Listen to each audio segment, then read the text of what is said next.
Hello and welcome to the Car Care channel, and in today's video I want to talk to you guys on a subject that I've gotten a lot of emails, a lot of comments, a lot of requests about it, so let's address it. What's going on with the new twin-turbo V6 engine from Toyota? There's a recall, and there's all kinds of problems and everything. In today's video, let's dive into it. Let's talk about it. Let's figure out what's going on here.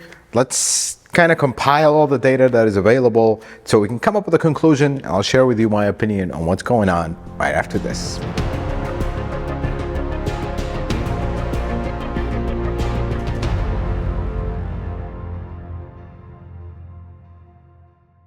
So what is going on with the V35A engine? So here's the problems that we're hearing about. I haven't personally experienced one in the shop, but again, they're all under warranty, most of them anyways. So these engines are developing knocking noises. Some of them have reduced power, and some of them have complete engine failure up to a point where they seize up. They no longer turn. That is a pretty serious failure here. So here's the official numbers as of the date of releasing the recall. So if you look in the official documents, they listed 824 confirmed warranty claims, and then some folks have said it's actually over 1,000 based on that, or closer to 1,000 because of the 166 field reports. That's actually not the case, folks. Field reports are based off warranty claims. They're not additional to. So that's how this works.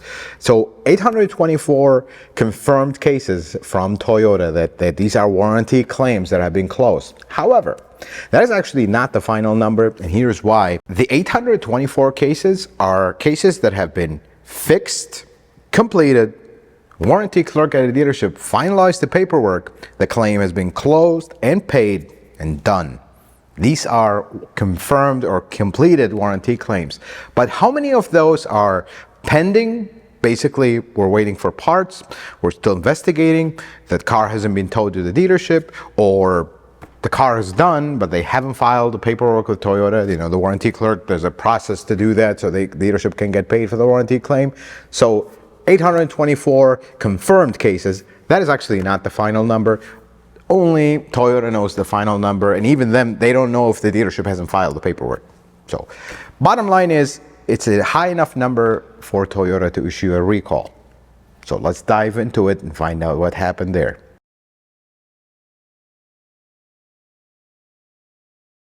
Is it really machining debris? That's what the recall claims. Let us dive into it, but let us dive into it from a different perspective.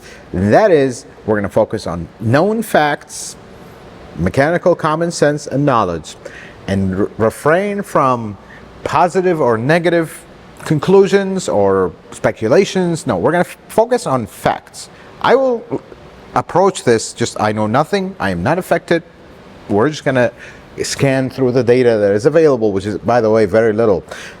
As someone that works on engines, I will share with you one thing. When an engine has a catastrophic event, basically something catastrophically failed inside the engine, and you have metal debris and everything, it becomes near impossible to conduct a proper investigation to find out what happened. We know the aftermath, but we don't know what started it.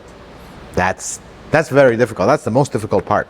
So according to what I'm reading in the NHTSA report here, the first thing they did, once they have identified we have a problem, and this is something that all auto manufacturers and engineering departments will do, is the design validation or like verification. Hey, wait, do we have a design problem?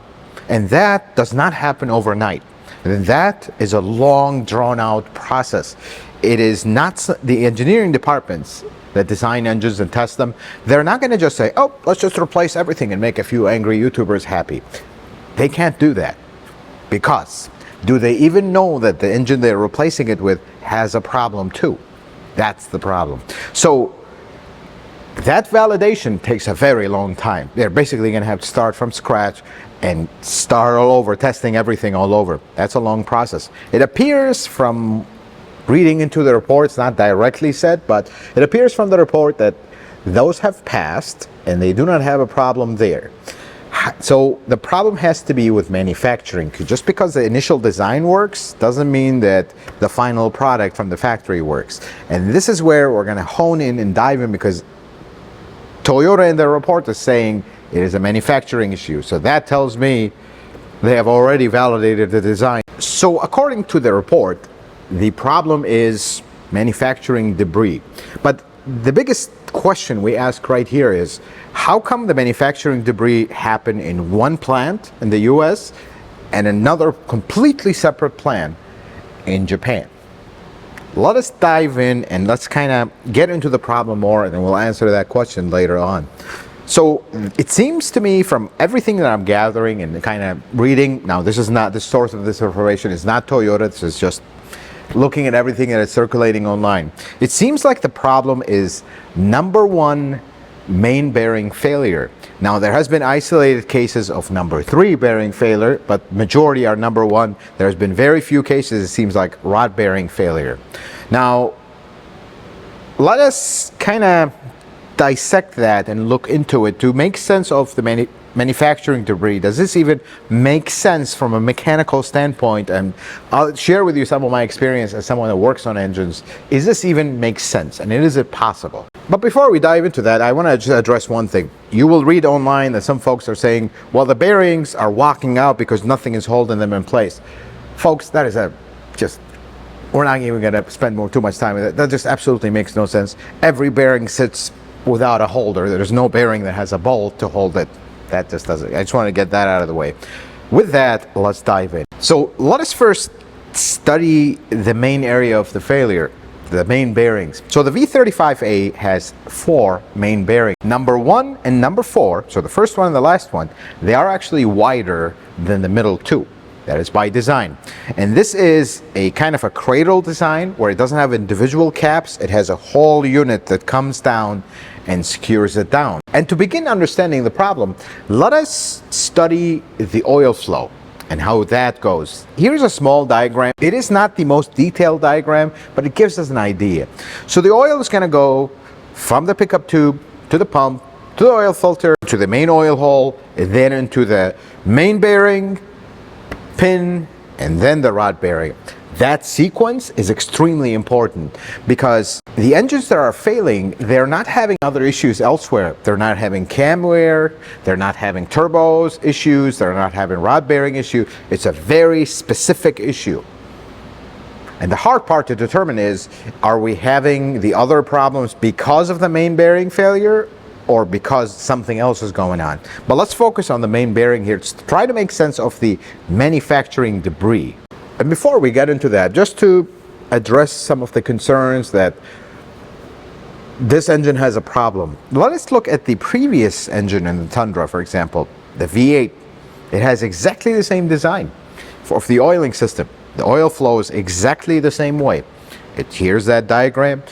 Again, pickup tube, oil pump, oil filter, main oil hole, crankshaft journal, which is the main bearing, that's where the main bearing is, pin, and rod bearing.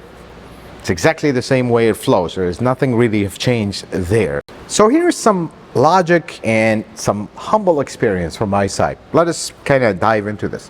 If we have that machining debris sitting in the main oil hole, I see it creating a lot more problems than just the main bearing. You would have it go to the cylinder heads, you would have it potentially clog things, and you have starvation and kind of oil starvation signs are very simple. You'll have something that is blue. Now that does happen when you have issues with a part that is prematurely wearing, but you will have a distinct blue look, which I don't see a lot. Some of them did, but not elsewhere. We're not having blued cams reported. We're not having, it's always just around the main bearing. So I think debris in the main oil hole doesn't make, I don't think that is the issue. So we chase that down to the actual inside the crank. Let's say we have machining debris inside the crankshaft. Well, if we had a lot of debris that is causing a clog, the first thing that gets sacrificed, that has the most load, is actually not the main bearing, it is the rod bearing. So you're going to see a lot more failures in the rod bearings than the main bearing. So I don't also think that is the case. I don't think the manufacturing debris is inside the crank. So the crank is fine, the main oil hole is fine. What about what's in between? And that is where I think it would make sense if we have debris exactly there this would cause this unique failure, because this is a unique failure, I have to admit that.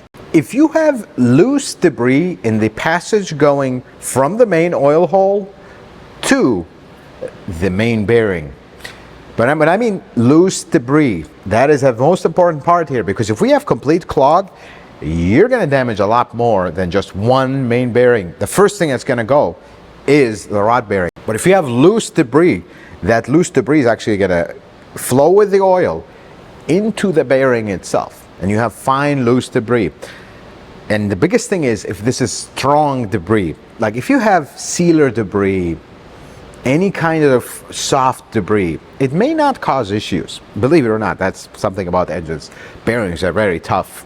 You have few scratches on them somewhere, but you're not going to have complete failure. But if you have strong debris, like hard debris, if that makes its way to the bearing and is small enough and it's enough quantity, it actually embeds itself into the bearing, start eating at the bearing. Basically, just to clarify, the crank journal has two bearings that sit on it. They're actually not making metal-to-metal contact. They are riding on a thin, very thin film of oil. And when I say very thin, this is very tight tolerance in engines, and not just the V35, everything in the modern times. So this thin film of oil is supposed to be uninterrupted.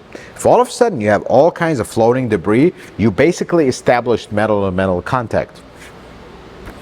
And the reason these bearings are walking out, as this bearing starts wearing over time, you have this slight metal contact that is happening. The bearing wears and wears and wears. It gets thin enough where it no longer can stay in place and starts flexing, and it walks out, and we have catastrophic event. That is the only logical explanation that I can see from the available data public that makes sense. If you have loose, light, strong debris that is making its way to the main bearing, but the mystery to me is, why is it only number one? And sometimes number three, majority of them are number one. This is where the big question mark is. Now, why does it occur at two completely separate factories halfway across the world? Why does the same problem affect both? See, this is where the Toyota production system kind of works against them. See, this is where folks need to understand that the people that are building these engines at the factory, they are not engine builders. That's very important for you to understand. They are factory workers. They are very good at what they do. And what the most important quality that they have is follow directions without question.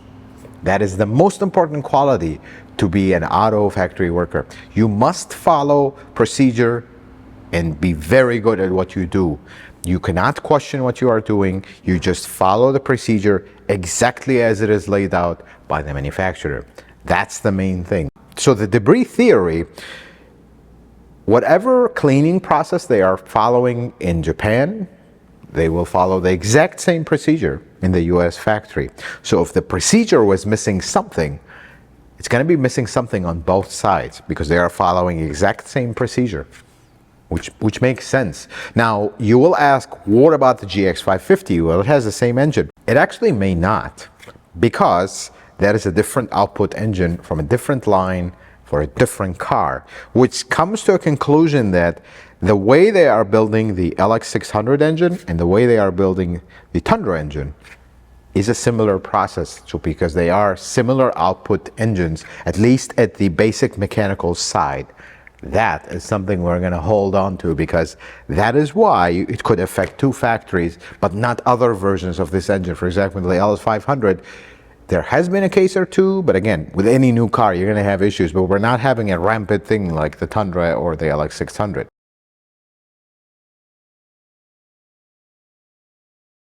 Folks, let me share with you some things that I did through extensive research I've been doing for a while. This is why this video is coming out toward the end of this, not at the beginning, because I do not just want to come out and read you the recall notice. I think you guys can read that on your own. I wanted to actually find some information. Now, this is not insider information. I don't work for Toyota. I am not affiliated with them. I just own a shop that works on Toyota and Lexus. Yes, I was a Toyota Master Diagnostic Technician at a Toyota dealership, but that is in the past. I am not affiliated with Toyota. This is information through pure research based on previous experience. Here's what I was able to find. So the parts department, and this is something we all know internally about Toyota when working with them, the parts is where you usually find the first changes. The parts department. This is the department that is least filtered. Probably will start getting a lot more filtered after me saying this on video, and it'll be the end of that. But here's what I was able to find. So digging through the parts catalog and really reading into it, and this is not a state secret. This is something that professionals use every day to order parts and do whatnot. Here's some interesting things. The short block and the partial engine assembly part numbers for the Tundra and the LX 600 have gotten superseded.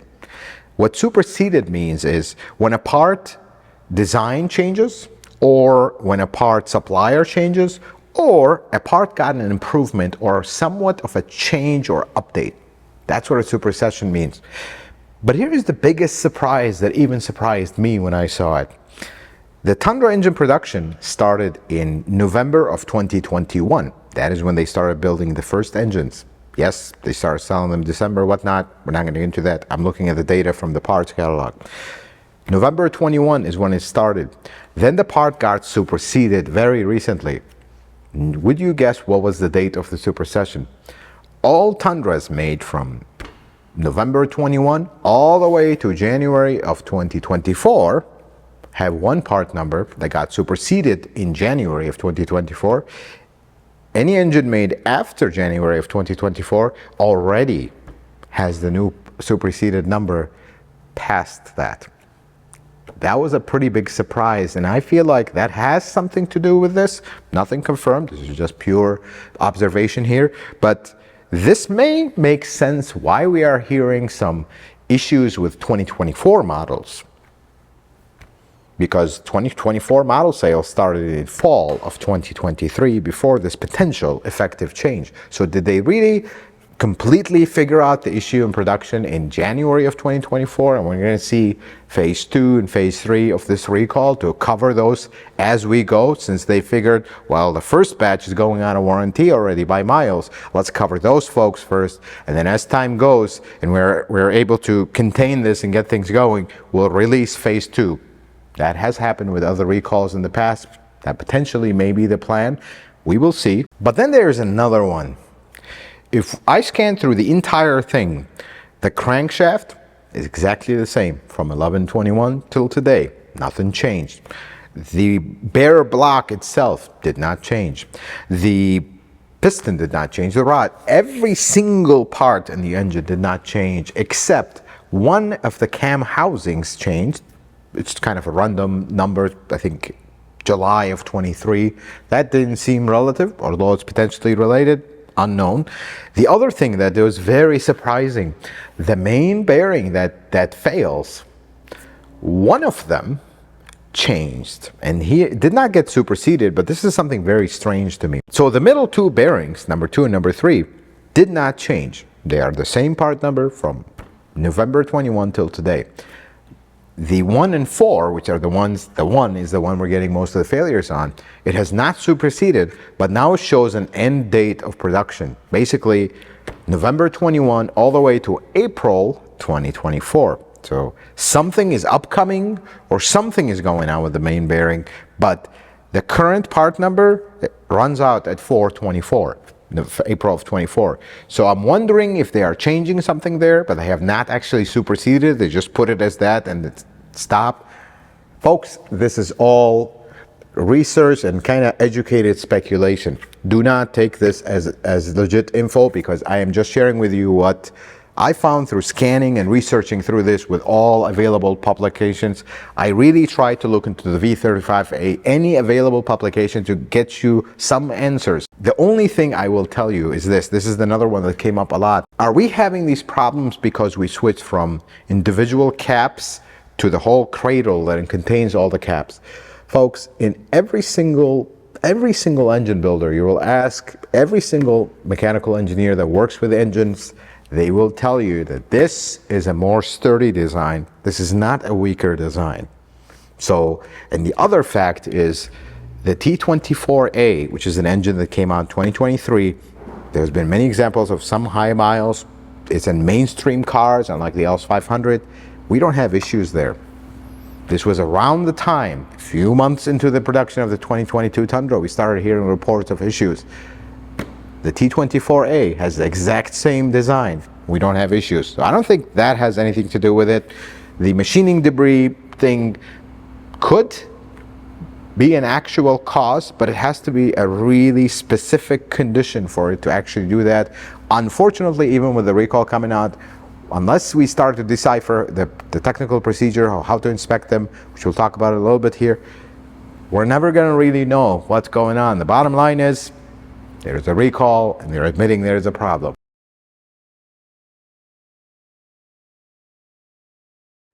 Folks are really strained over this, and they're really emotional and upset. I mean, properly upset. And I fully understand. I'm with you. I see the same thing. Let's scan the problem from the beginning. First, when the Tundra it was initially announced, there was a huge hype about it. I mean, something unprecedented. This is a very important truck from Toyota. And it happened to come around the time where we were just begging for cars to show up at the dealership. There was supply chain issues and all that. So the updates that happened to the Tundra are significant, folks, significant. And it's every time. When we went to the first generation, the second generation, it was a significant update. This one is another significant update.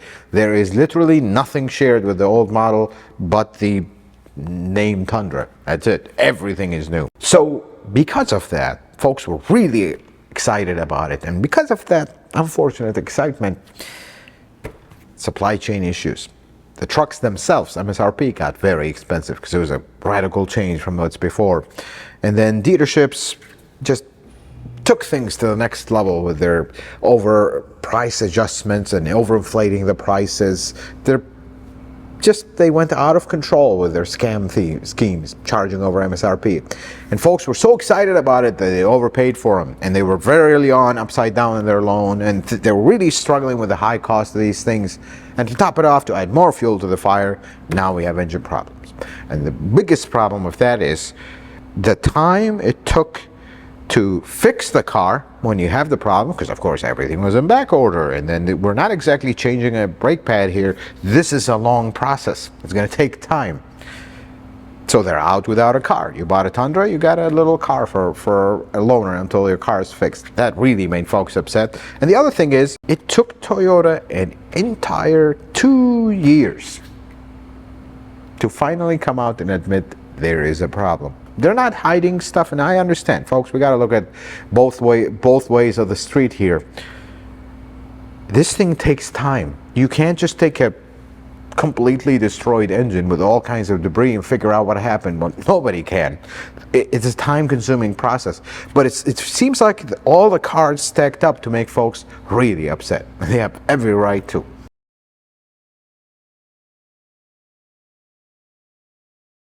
The good news are, it is finally officially identified as an issue with the recall. Not all of them, we're not going to get into that, but it's a start. And that is a good thing, folks. And let me address one thing before we jump into conclusions again. Something I will share with you with my past experience as a Toyota Master Diagnostic Technician for many, many years. Folks are really, really upset over this one. And owners, you have every right to be. But I see folks are upset that have never owned a Tundra, never planned to buy a Tundra, and some of them don't even own a Toyota, and they're just circling the wheels of hate and negativity. This video is not meant for those folks. This video is really meant for Toyota owners, and more importantly, affected owners. That's what this video is about. So with that, let's talk about the recall process. Recalls always start with an interim. What that means is, this is the time where the manufacturer acknowledged there is a problem. We're going to issue a fix, which is the remedy. In the interim period, they are either know the problem, we're working on how are we going to resolve it effectively, or we know what we're going to do to fix it. We're just giving ourselves some lead time so we can catch up production of parts. Because what is the point of issuing a recall? Hey, we're going to fix the engines, but they're on 3-4 month back order. So sorry, we're back to square one. That looks horrible. So these are the reasons that there is an interim. And I don't understand. Some folks are really upset over this. Folks, that's how every single recall starts with cars. They just, unless it's something cut and dry. I don't recall the last recall that came out and immediately had a remedy, especially big stuff like this. It's going to take some time. That's how recalls work. As much as we really dislike it, that's how they always have worked. So the main point is there is a recall, and it's not a campaign, it is not a customer support program, it is a recall. This is a big deal when it's a recall. Recalls first do not expire, and recalls carry a much heavier weight than anything else. And biggest thing with recalls, the government is involved, and that is a safety concern. There is a lot to that. And usually manufacturers do not want to find themselves in a safety recall. That not only is something they really have to do right, it's a reputation on the line. Bottom line, there's no other way to say it. So I consider it good news that we are issued a recall. Nothing else, not a little warranty extension and expires. It's a recall. That's a good thing.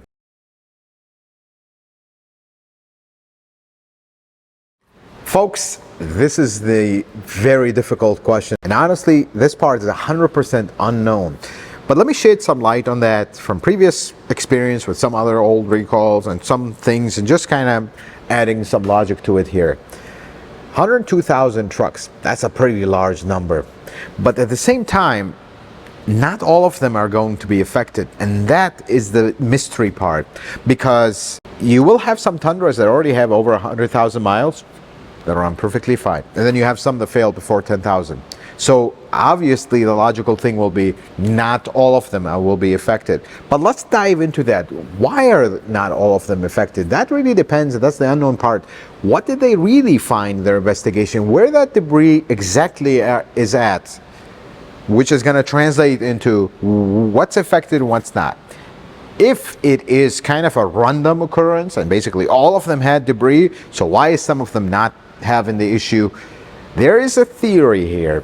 What if that debris actually cleared out, made its way to the filter without attaching itself? Remember we talked about it, without attaching itself to the bearing, and then everything is fine after that. Maybe you have a light scratch, that's not going to cause any issues, and we're not continuing to have the issue. I guess that all depends on luck if that is the case, where all of them were machined the same way and we have all of them affected. You're still not going to be, but determining which ones are affected, which ones are not, going to be very difficult in that case. But if we have a certain batch, a specific batch that had the bad cleaning habits or whatever, depends on their investigation internal. They'll never share this, by the way, but we'll be able to decipher that from what they're going to do actually officially. But here's something. Here's what I think. If it is a specific batch, it should be simple to figure out, because if they identify the batch, they know which engine serial numbers were built when, and they don't really need to look at the car. They will know which engine serial number went in which car. And there we go. Another thing would be if they needed specific numbers sequence out of the block, the inspection procedure will be, okay, let's look at the number on the block. Is this affected? Yes or no? Affected? Okay. Not affected. We're done. There's no issues and you have nothing to worry about. That is one scenario. The other thing is if all of them have debris, and we're kind of unknown how we're going to figure this out. And that'll be the tricky part. I think oil analysis may come into play, because the only way to know exactly what's going on with the bearing is to tear the engine apart and look at it. That is not feasible, because at that point, well, we're basically going to fix all of them, because it just doesn't make sense. Oil analysis, though, could share some light, but the problem is all new engines will have some debris. So how are we going to tell between the normal debris new engines have to the problematic debris? Well, if we're doing this at a later stage, how do you know if this is debris from manufacturing, or debris from bad maintenance, or debris from racing this engine extensively? I mean, at that point it becomes kind of a giant unknown. And how are you going to tell folks with good conscience your car's not affected? Is it? you can't know. So I hope they have a better plan than this. But let me share with you one thing. What about the affected cars? Okay, car is affected, needs an engine, or it needs new short block, or whatever the case may be. Here is some information. Toyota sells engines in two forms: short block and partial engine assembly. Partial engine assembly basically is the whole engine. They never sell it though. It's there in the manual. You'll look it up. It's a part number, but you can never buy it. They never stock it, and they never apply it. It's always discontinued from day one. That's how it's always been, because the way they build their engines at the factory is they assemble the short block and then they assemble everything else on it. So let's look at another recall just to kind of take away from it, and maybe this is what they're going to do. 2018 A25A, there was a very small number of engines affected by a wrong size piston, and we did a very interesting procedure. Actually, we read the number of the piston and we knew if this was affected or not. But in that case, they could have just gotten a short block. I mean, the only affected part is the piston. If the engine didn't have any event, replace a short block and we're good. Everything else should be fine. But they actually replaced an entire engine. Entire engine. As far as my memory goes back with Toyota, they've never done that. Replace an entire engine, even with wire harness, with intake manifold, with everything. It looks like it came out of the production plant. So are they going to do the same? And after saying all that, let's kind of explore the options briefly here. If they only replace a short block on the affected engines, that is not a good idea. Because once you have floating debris in the oil, you're really going to put the responsibility on the technician at a dealership to figure out everything else. Is everything else okay? That's a problem. Not because the technicians are not qualified. Let me tell you one thing from personal experience. There are technicians out there in dealerships that get bad reputation every single day. They are one of the finest technicians in the industry, and you will not have them again because of all the negativity, because of the dealership way, some dealership ways and everything. They are some of the finest, and they are more than up to a task of replacing a simple short block. But then again, there are some that I wouldn't trust with an oil change. That's the God honest truth. But the biggest problem is warranty times. That's what it all comes down to. You are asking this technician to be responsible for this engine personally and not compensating them properly. That is a recipe for things not to go well. So the other option would be partial engine assembly or full engine, pull it out of the line. Now, that is an option. If Toyota really wants to do that, they can. Everything is possible. Because in that case, you're getting a fully assembled engine. You are not having to be responsible for everything else in that engine beside the short block. You're putting a full engine assembly. At that point, chances of botching it are very low. I mean, if a technician gets a full engine fully assembled and just installed in the truck and gets it wrong, you don't belong in the automotive industry. I mean, let me just say that, and other technicians, if any of them are watching, please chime in, because we know how this goes.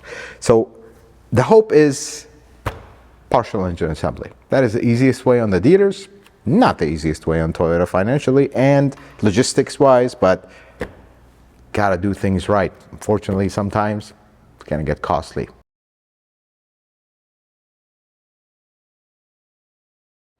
This is a message to the current owners that are affected by this. Tundra and LX600. Let us have a talk, and I really want to make a small, important announcement to you. I am one of you. I am in the same boat. Because that white Tundra you see behind me, that is actually my car, my personal car. I wanted to announce it and share this joyous moment of buying my first big truck, but unfortunately the current events, we have to make this video for you because this is more important than me talking about me buying a truck. That is not important at the moment. First thing, find calm. Stay away from all the negative media and the negative naysayers, and the best part is when I scan through it all, most of them don't even own a Tundra, or they don't even own a Toyota. So why are we muddling into that? All they're doing is adding fuel to the fire, playing on your emotions and mine, because I own one. I'm in your boat. So here's what I will say about this. First, if you do not feel safe about driving your Tundra, you haul far away and you're afraid this thing is just gonna go on you in the middle of nowhere. You're afraid, you don't feel safe driving the truck even though it doesn't have any issues right now. If that is you, it is clearly marked in the letter. Contact the dealership and contact Toyota. The second thing is, if you're out of warranty and you have a problem with the engine, there is a reimbursement. You just have to follow, you have to read the important part, not the debris part. That part, let Toyota figure out. Well, you figure out what's good for you, and it's all highlighted in that letter. Which is available publicly. Go read it, find your right. That's very important. And the most important thing, which I am seeing right now, folks are rushing to sell their truck. Oh, I'm going to get out of it and run. Folks, don't do that yet, because you're going to lose a lot of money, because equally to all the kind of the spiraling of things right now on social media about this, dealers are also looking at this. And let me tell you one thing, that same dealer that overcharged you for the truck when you bought it will undercharge you for it right now just because of the hype. Don't do that yet. If later you decide to do that, just make sure you wait for the remedy to come out. Because what if you sell your truck at a giant loss and a huge strain on your family financials, and then they come out of the recall, you find out that your same truck that you sold at a loss was affected, got a new engine, see you in 200,000 miles, I hope. And then you lost over nothing. Don't rush. Let's get the facts known. Let's know what they're going to do about it. Then make decisions. That's all I'm going to say here.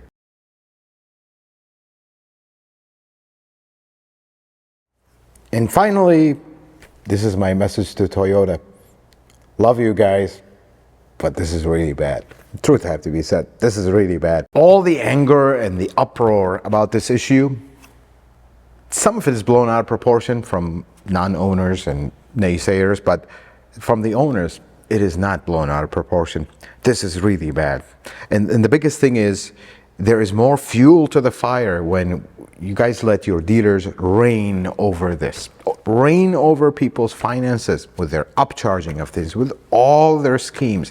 And the best part is, there are few dealers that do that, and they stain everybody else.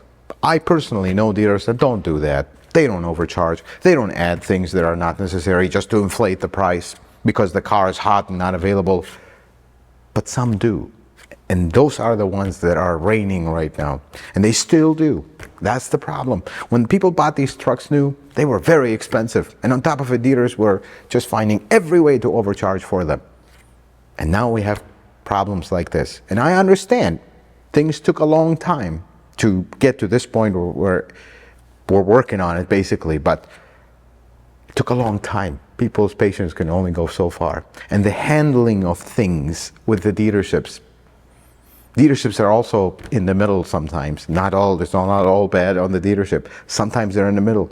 Lead times and production. I understand things don't magically happen, but that all these factors combined together is why there's an uproar and people are really upset. And this is serious. Let's put it this way. And the last thing I will say, please don't go the short block route. This will only add even more fuel to the fire at the dealership level, at the owner level, and everything around.